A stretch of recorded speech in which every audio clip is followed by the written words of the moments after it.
రాష్ట్రంలో ఏకంగా వీళ్ళకు కూడా ఈ మాదిరిగా మంచి నెంబర్లు వచ్చిన పరిస్థితులు, ఎన్డీఏలో మళ్ళీ చక్రం తిప్పుతా ఉన్న పరిస్థితులు. ఇలాంటి పరిస్థితుల్లో కూడా ప్రత్యేక హోదాను అడక్కపోవడం చంద్రబాబు చేసిన మరో పాపానికి కూడా మరో నాంది. ఇలాంటి పరిస్థితుల్లో కూడా ప్రత్యేక హోదా మనం అడిగి తెచ్చుకోలేకపోతే రాష్ట్రంలో ఏ ఒక్క యువకుడు కూడా క్షమించడు చంద్రబాబు నాయుడు. మనం కొంచెం ఈ పాపాలు పండేదాకా మనం గట్టిగా దీన్ని నిలబడగలిగితే, ముందుకు తీసుకొని పోగలిగితే ఈ పోరాటాన్ని ఆటోమేటిక్గా శిశుపాలని 100 పాపాలు ఫాస్ట్గా ఎరోడ్ అయిపోతాయి. అంటే ప్రతి ఒక్కరూ ఈ విషయాలన్నీ గుర్తుపెట్టుకోమని కొడతాం. ఎన్ని బహుశా నేను చెప్పేటివన్నీ కూడా మీ అందరికీ కూడా తెలియనేటివి కాదు. కేవలం నేను మీ అందరికీ గుర్తు మాత్రమే చేస్తా ఉన్నా. కష్టాలు రావడం అన్నది సర్వసహజం. కష్టాలు ఇలా మనం ఎదుర్కొని నిలబడడం అన్నది మన చేతుల్లో ఉన్న అంశం అన్నది మాత్రం ఖచ్చితంగా ప్రతి ఒక్కరూ గుర్తుపెట్టుకోమని మీ అందరితో కూడా కోరుతా ఉన్నా. శాసనసభలో, చట్టసభలో మీ సభే అన్నిటికన్నా ముఖ్యమైన సభ అవుతుంది. ఓటు వేయలేదు అన్న ఒకే ఒక కారణంతో మనుషుల్ని కొడతా ఉన్న పరిస్థితుల్లో, మనుషుల్ని అవమానిస్తూ ఉన్న పరిస్థితుల్లో, మనుషుల్నే బలవంతంగా ఆస్తి నష్టం చేస్తూ ఉన్న పరిస్థితుల్లో ఇక ప్రతిపక్షం ఉన్నది ఒకటే ఒక పార్టీ, ఆ పార్టీకి అవకాశం ఇవ్వాలా అన్న కనీస నైతిక విలువలు వాళ్ళు పాటిస్తారన్న నమ్మకం నాకైతే లేదు. కాబట్టి మీరు చేయాల్సిన పాత్ర గొప్పది, చాలా ఉంది అన్నది మాత్రం గుర్తుపెట్టుకోండి. రాబోయే రోజుల్లో యాక్టివిటీ లెవెల్స్ అనేది ఆటోమేటిక్లీ పెరుగుతాయి. రాష్ట్ర వ్యాప్తంగా ఉన్న కార్యకర్తలందరినీ ఎవరినైతే వాళ్ళు ఇబ్బందులు పెట్టారో ఖచ్చితంగా వాళ్ళందరికీ మనోధైర్యం ఇస్తూ వాళ్ళ గ్రామాలకు వెళ్ళి వాళ్ళకు తోడుగా ఉండే కార్యక్రమాలు, చేసే కార్యక్రమాలు జరుగుతాయి.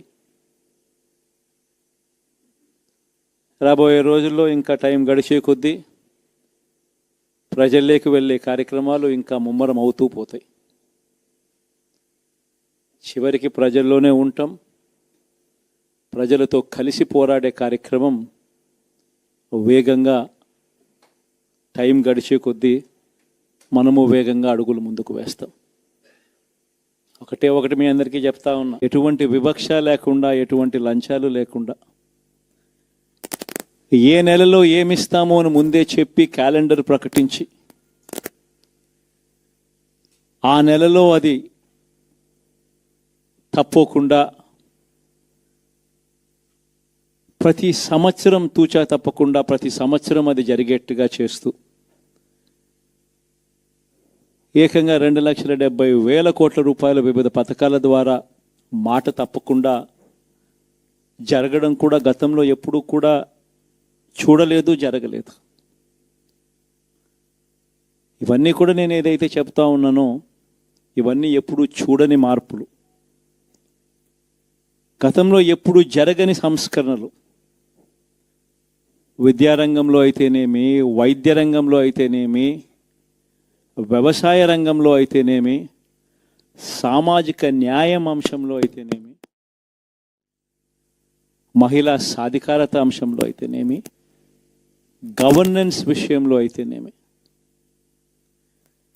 ఎప్పుడు జరగని చూడని సంస్కరణలను కూడా తీసుకొచ్చు. ఇవన్నీ నేను ఏదైతే చెప్తా ఉన్నానో ఇవన్నీ మనం చేసి చూపించి ప్రజల మన్ననలు పొందిన తర్వాతే ఎన్నికలకు వెళ్ళాం. ఎన్నికల్లో ఏమైందో తెలీదు. 5 సంవత్సరాలు కళ్ళు మూసుకుంటే చాలా అయిపోయింది. 5 సంవత్సరాలు. మళ్ళీ 2024 నుంచి 2029 కూడా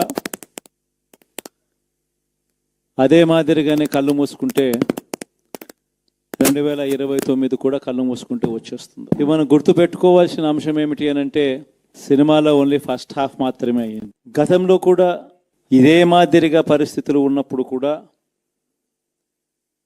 మనం ఏ మాదిరిగా పైకి లేచాము అన్నది కూడా మీ అందరికీ తెలిసిన విషయాలే. అదొక్కటే మీ అందరికీ చెప్తా ఉన్నా. ప్రజల్లో ఈరోజు మనం చేసిన మంచి ఉంది, ఇంటింటికి మనం చేసిన మంచి ఇంకా బ్రతికే ఉంది. ప్రజల్లో ఈరోజు మనం చేసిన పాలన మీద విశ్వసనీయత అనే పదానికి అర్థం ఈ రోజుకి కూడా ప్రజల్లో ఉంది. గడప గడపకు మనం చేసిన మంచి ఇంకా ప్రజల్లో బతికే ఉంది. మరి ఇవన్నీ ఉన్నప్పుడు మళ్ళీ మనం లేయడం కూడా తథ్యం. కాకపోతే కొంచెం టైం పడుతుంది, ఆ టైం ఇవ్వాలి. ఆ టైం ఇచ్చినప్పుడు, అది జరిగినప్పుడు, పాపాలు పండినప్పుడు ఖచ్చితంగా మళ్ళీ మనం పైకి లేస్తాం. విషయం ప్రతి ఒక్కరం కూడా గుర్తుపెట్టుకోవాలి. ఎందుకు ఈ మాట కూడా చెప్తా ఉన్నానంటే, రాజకీయాలలో అన్నిటికన్నా ముఖ్యమైన అంశం క్యారెక్టర్, విలువలు, విశ్వసనీయత. ఈ పదాలకు అర్థం తెలిసి ఉండడం రాజకీయాలలో చాలా అవసరం. రాజకీయం అంటే ఎల్లవేళలా అధికారమే కాదు. అధికారంలో లేనప్పుడు కష్టాలు ఖచ్చితంగా వస్తాయి, కానీ ఖచ్చితంగా కష్టాలు వచ్చినప్పుడు మనం ఖచ్చితంగా ఏ రకంగా రియాక్ట్ అవుతాం అన్నది మన చేతుల్లో ఉంది.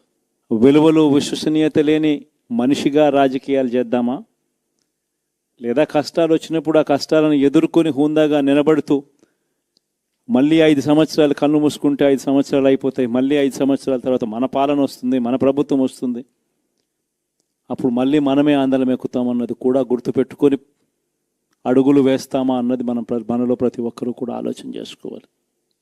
ఇదే మన ప్రభుత్వం అధికారంలో ఉన్నప్పుడు కులం చూడలేదు, మతం చూడలేదు, ప్రాంతం చూడలేదు, రాజకీయాలు చూడలేదు, చివరికి ఏ పార్టీకి ఎవరు ఓటు వేశారు అన్నది కూడా చూడకుండా ప్రతి పథకము కూడా డోర్ డెలివరీ చేయించాం. మనం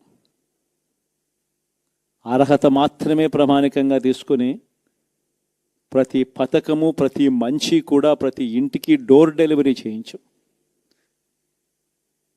అలా ప్రతి మంచి, ప్రతి పథకము డోర్ డెలివరీ చేసిన ప్రభుత్వం మనదైతే, పాలన మందైతే, ఈరోజు కేవలం వాళ్ళ పార్టీకి ఓటు వేయలేదు అని మాత్రమే, ఓటుకు వేయకపోవడమే పాపం అన్నట్టుగా ఈరోజు రావణ కాష్టం సృష్టిస్తూ ఉన్నారు, విధ్వంసం చేస్తూ ఉన్నారు, ఆస్తులు నష్టం చేస్తున్నారు, కొడతా ఉన్నారు, అవమానిస్తూ ఉన్నారు. ఇవన్నీ శిశుపాలుని పాపాల్లో భాగాలుగా ఇవన్నీ అప్పుడే పాపాలు మొదలయ్యాయి. ఒకవైపున మనమేమో మనకు ఓటు వేయకపోయినా కానీ ఏ రోజు కూడా డిస్క్రిమినేషన్ చూడలేదు. అటువంటి వాళ్లకు కూడా మనం డోర్ డెలివరీ చేసిన ప్రభుత్వం పాలన మందైతే, ఈరోజు కేవలం ఓటు వేయలేదన్న ఒకే ఒక కారణంతో ఏకంగా కొడతా ఉన్న పాలన వీళ్ళది. ఈ పాపం ఊరికే పోదు. రెండవ పాపం చంద్రబాబుది కూడా అప్పుడే పండింది. బహుశా కేంద్రం ఈ రకమైన కేంద్రంలో ఈ రకమైన పరిస్థితులు బహుశా ఎప్పుడు ఉండిండవేమో. ఈ రకంగా కేంద్రంలో 240 ఎంపీలు మాత్రమే వచ్చిన పరిస్థితులు, రాష్ట్రంలో ఏకంగా వీళ్ళకు కూడా ఈ మాదిరిగా మంచి నెంబర్లు వచ్చిన పరిస్థితులు, ఎన్డీఏలో మళ్ళీ చక్రం తిప్పుతా ఉన్న పరిస్థితులు. ఇలాంటి పరిస్థితుల్లో కూడా ప్రత్యేక హోదాను అడక్కపోవడం చంద్రబాబు చేసిన మరో పాపానికి కూడా మరో నాంది. ఇలాంటి పరిస్థితుల్లో కూడా ప్రత్యేక హోదా మనం అడిగి తెచ్చుకోలేకపోతే రాష్ట్రంలో ఏ ఒక్క యువకుడు కూడా క్షమించడు చంద్రబాబు నాయుడు. మనం కొంచెం ఈ పాపాలు పండేదాకా మనం గట్టిగా దీన్ని